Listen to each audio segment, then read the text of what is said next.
Hello दोस्तों, कैसे हो आप सभी। आज मैं आपके लिए कहानी लेकर आई हूँ प्रतिबिंब। माधवी जी अपने बेटे बहू के साथ बेटी रेखा को गेट तक विदा करने के लिए आई थी। वह कल सुबह आई थी और आज जा रही है। उसका हर साल यही होता है। जमाई जी साथ में आते हैं, एक दिन साथ में रुकते हैं तो अगले दिन ले जाते हैं। हो गया छुट्टियों में रहना। 2 दिन जमाई बाबू के आवभगत में निकल जाते हैं। माँ बेटी को तो पास में बैठकर बोलने का टाइम भी नहीं मिलता, पर क्या करें, जमाई जी का स्वभाव ही ऐसा है। गाड़ी में बैठते हुए मैं बेटी जमाई के सिर पर हाथ रखा और खुश रहो का आशीर्वाद दिया। आज पता नहीं क्या हुआ, मेरी 12 साल की नातिन कहने लगी, नानी मुझे भी आशीर्वाद दो।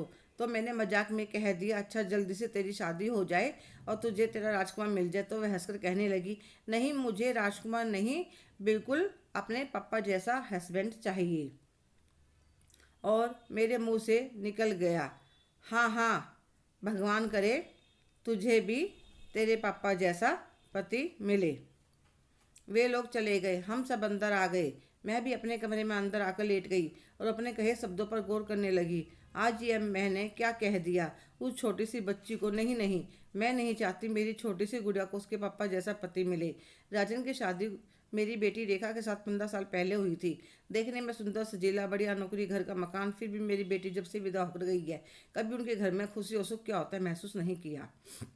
राजन एक बहुत ही अच्छा बेटा, अच्छा भाई और पिता तो बहुत ही अच्छा है। अपनी बिटिया जूही में उनकी जान बसती थी, पर अपनी पत्नी के सुख दुख से उनका कोई लेना देना नहीं था। माँ ने मना कर दिया कि घर में मेड नहीं आएगी तो नहीं आएगी। कितनी बार रेखा की तबीयत खराब होती है, पर क्या मजा सासू माँ पड़ोस में से किसी काम वाली को बुलाकर थोड़े बहुत पैसे देकर 1-2 दिन किसी से काम करवा ले।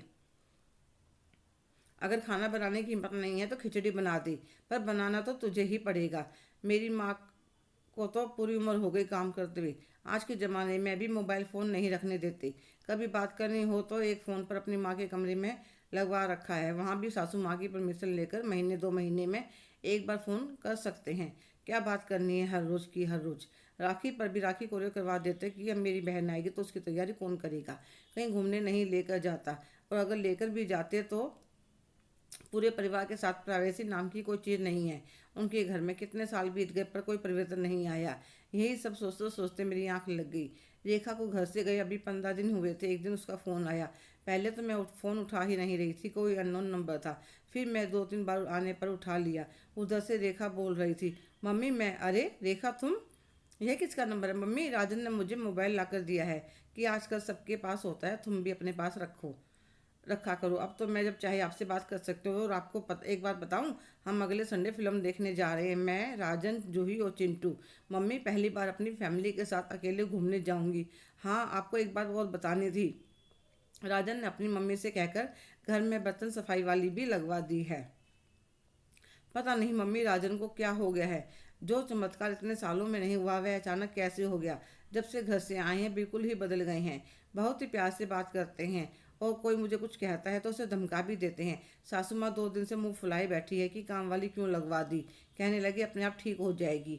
अब तुम क्या पूरा दिन बर्तन मांजने में, पोछा लगाने में लगी रहोगे? सच मम्मी, राजन का यह नया रूप बहुत अच्छा लग रहा है। मैं बहुत खुश हूँ मम्मी, मुझे सारी खुशियाँ मिल गई। अच्छा मम्मी रखती हूँ। मैं मन ही मन सोच रही थी, भगवान ने माँ की ज़िंदगी बदलने के लिए एक बेटी को जरिया बनाया। जब जवाई जी ने सामने अपना प्रतिबिंब देखा तो जरूर उनका कलेजा काँप उठा होगा। कहीं सच में कल कोई ऐसा उनकी बेटी के साथ ना हो जाए। इसलिए उन्होंने जल्द से जल्द अपने आप को सुधार लिया। एक पिता के लिए उसकी बेटी से बढ़कर कुछ नहीं होता। मेरे होठों पर मुस्कुराहट आ गई। भगवान के खेल निराले हैं। हेलो दोस्तों, कैसे हो आप सभी। आज की कहानी आपको कैसी लगी कमेंट करके ज़रूर बताइएगा। अगर आप मेरे चैनल पर नए हैं तो प्लीज़ लाइक, शेयर, सब्सक्राइब करना ना भूलें। धन्यवाद।